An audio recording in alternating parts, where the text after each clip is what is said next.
Hey folks, welcome back. Today we're going to be changing the fluids on my 1947 Farmall B, with the exception of the coolant. But basically we're going to do an oil change and a transmission oil change as well. I will talk about the final drives and I will make sure that they're topped up, but I don't have gaskets to actually take the covers off of them and drain the old oil out on them. So they're just getting topped up, but we're going to do the transmission and the engine oil. So let me get you guys in the stand and we'll start with the engine. All right, so the engine oil is very similar to changing the oil on a car. Basically, undo the drain plug. So it's an 1.125" drain plug in these. Drain all the oil.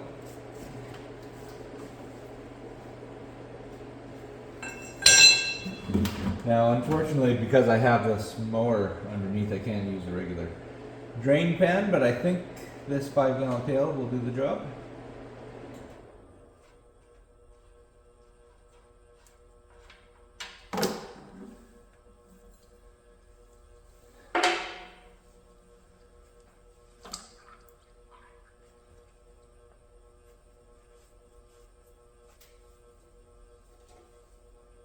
There we go, so we'll just let that drain out now. And while that's coming, now this is empty because I emptied the water out of it when I got the tractor and never filled it with oil. But we'll take the air cleaner off. If this has any oil in it, dump it. And then we'll start fresh with fresh oil when we're refilling everything here. All right, now that that's finished draining, put the plug back in, and then we'll move over to the oil filter on the other side of the tractor.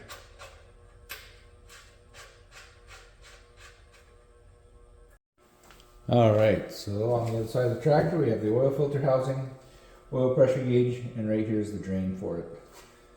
So, just so that we don't make a mess, because if we just take off the oil filter housing, we're going to end up with oil everywhere. Let's drain the housing.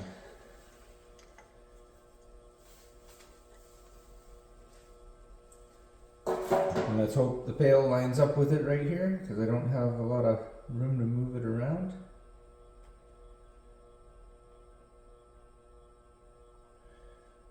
Well, looks like it's mostly empty already anyways. All right.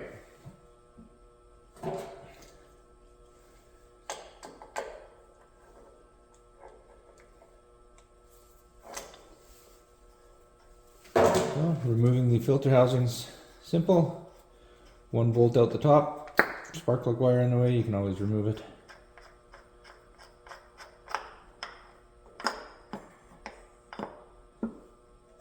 There we go, bolts loose. Housing should come free. And along with your oil filter, which this looks just about brand new, but I don't know how long it's been on the tractor. I just got this thing, so I'm going to replace it. Okay, the most tricky part about this is there's a O-ring that goes into the channel below where the oil filter housing sits. There's a new one that comes with the new filter, so we're going to want to replace this. I used to have a nice little pick that would get in there and remove these. However, unfortunately after the fire I haven't replaced everything, so I'm going to see if I can get it out with just this little flat-headed screwdriver here.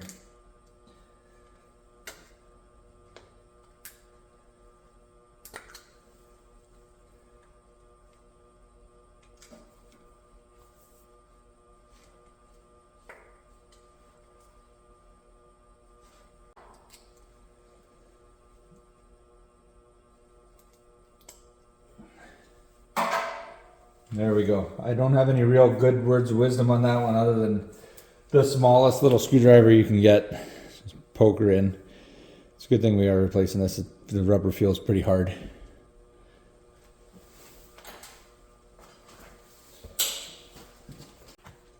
Alright, so using a Napa 1172 replacement filter. Apparently there's 2 sizes of filters for these tractors. The older ones had a taller canister. And the way that you tell the difference between them, I'll show you once I get the canister back on. But basically the top nut on the short canister is level with the deck of the block. So right around here. The other ones would be taller, they'd be up closer to your spark plugs. So basically, for these O-rings, just make sure everything's cleaned out of the channel. No leftover chunks of rubber or anything, or dirt, or any sort of crap to get in there. And then your O-ring just sits right down in the channel.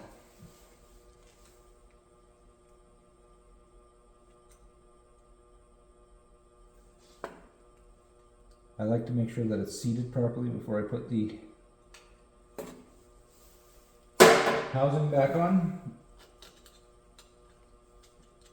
just to make sure everything's going to sit properly. There we go. There, so that's in its channel. Now we put the oil filter on. One end small, size the bolt fits into. The other end's a little bigger. That end goes down into the hole. Now this housing, it's got a little bit of guck inside of it. I'm going to wipe that out quickly before we put it back on.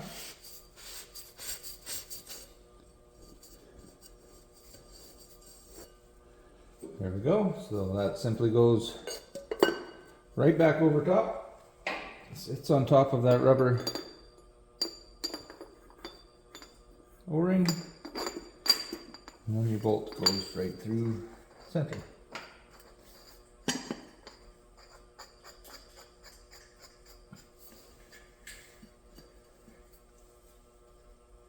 Now just make sure when you're tightening this down that your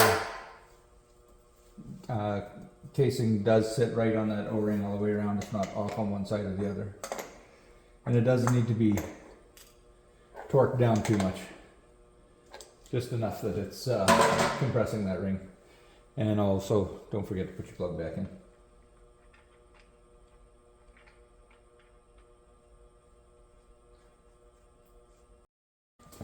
Alright, next, refill it with oil. So I'm using Rotella 1540 in this. I transferred it out of the 5-gallon pail into another jug, so what's on this label is not what's in this jug.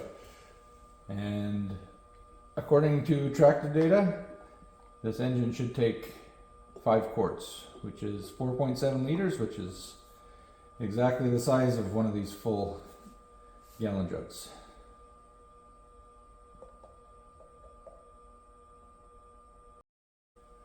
Now when you're getting closer to where you figure you're going to be full, so I'm 3/4 of a gallon here, I'm going to switch over to this side and show you the petcocks on the oil pan.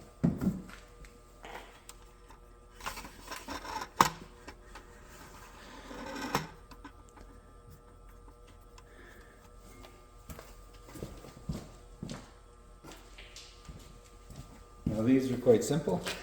There's 2 of them here. We'll open both of them to start. I'll just put a rag down on the floor to catch whatever comes out.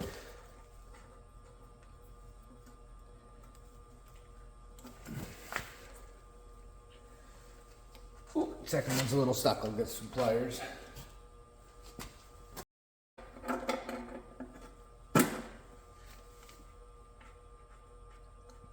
All right. So there's 2 petcocks. One of them's a little bit lower than the other. When the first one starts leaking, you're at basically the bottom of the add level. So when that starts dripping, you know you're getting close to the other. You close it, and then as soon as you start getting any out of the top one, that's when you close it. That's at the maximum oil level. Now, one thing that is a good idea with these 2 is just make sure that they're not plugged by something.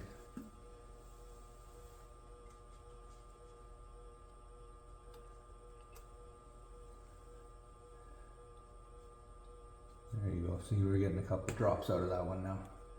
It must have been a little bit of a plug. So yeah, we'll close that guy up, and we're getting drops out of this guy now. So we'll close that up. Now these aren't real sensitive. If there's a little bit too much oil in there, it's not going to hurt anything. I'd rather have slightly too much than too little. And we'll just wash those for a second, make sure they stop dripping. Looks like they have. All right. Now the oil bath, there's an oil level line right on the cup. You fill with oil up to there. Which I think I'm going to have to get some more oil because this is empty.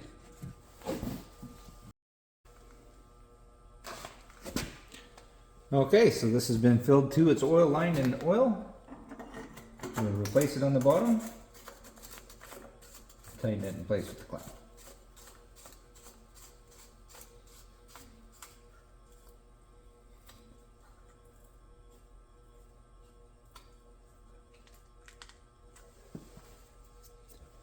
And that's it for the engine oil. All right, now we're on to the transmission oil drain.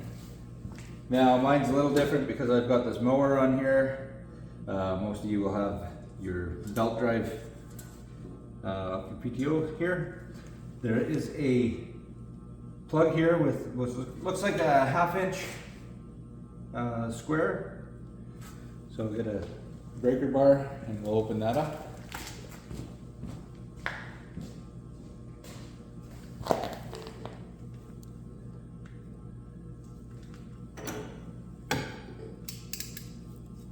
Now the nice thing with this breaker bar is it's got a ratchet on it, so I can adjust it.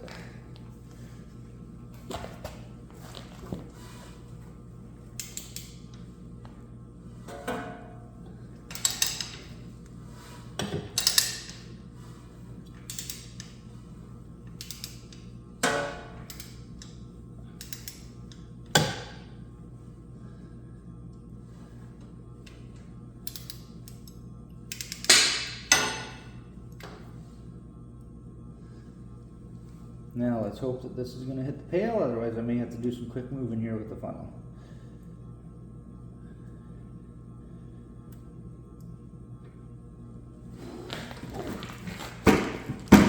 There we go.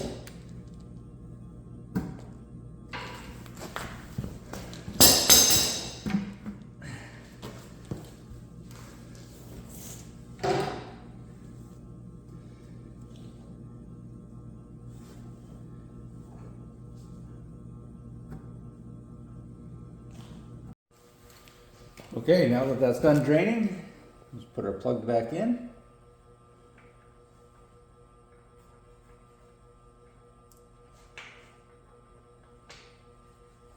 Without dropping it into the pail.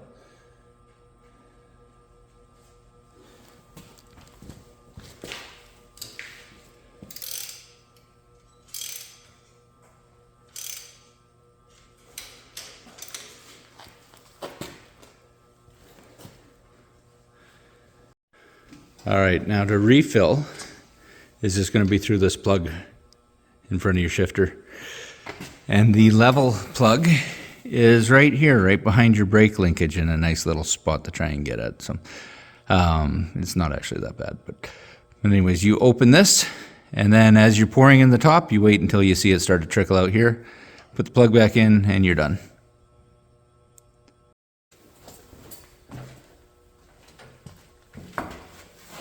Alright, so you get in on this plug, 1/2 inch wrench.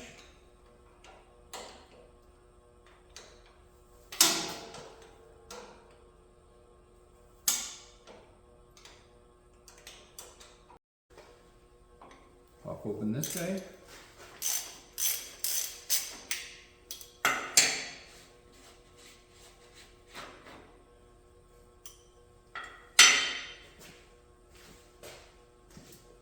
And again, what's in the jug is not what's in the jug. What's on the label is not what is in the jug. I'm using just regular 80-90 gear oil. Don't let anybody tell you that you need to use anything different. Anything that's got a torque amplifier on it and newer needs high trends, but all these letter series, 80-90 is the only thing that you need in the rear end. I know there's going to be a lot of people arguing against that online, but this is the truth.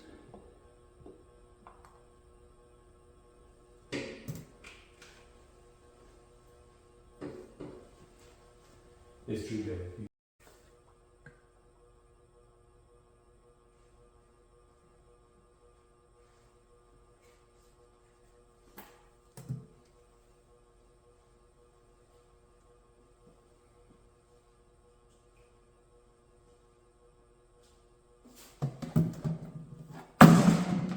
And there we are.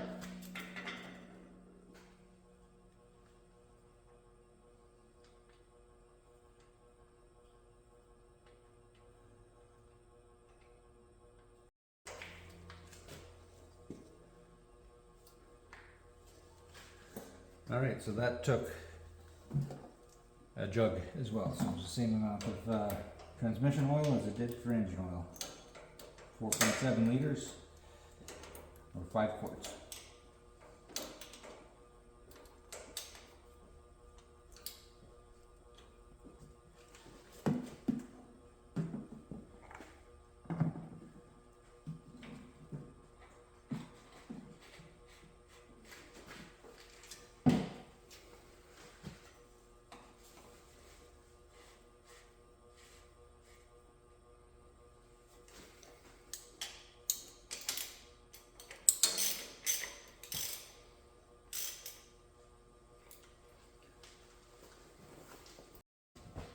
All right, and for the final drives on both sides, it's the same thing.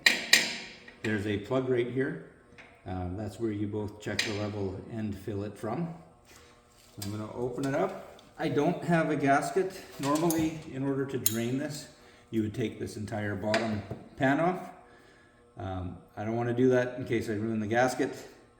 So I'm just going to play it safe, check the oil level in there, top it up if we need to.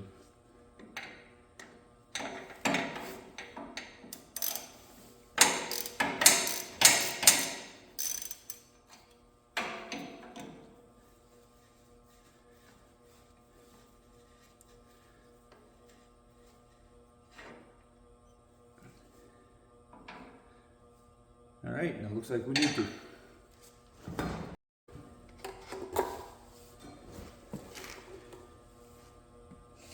All right, so we'll fill this slowly until we see some start pouring out the bottom.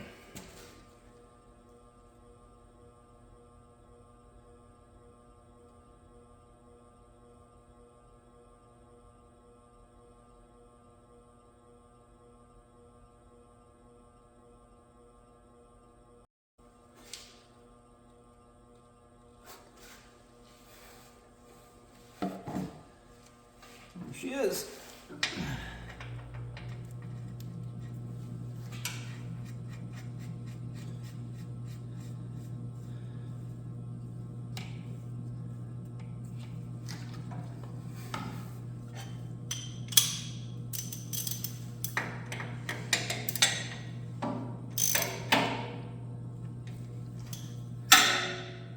All right, there you have it. I'm going to repeat on the other side, and now we've got brand new engine and transmission oil all around.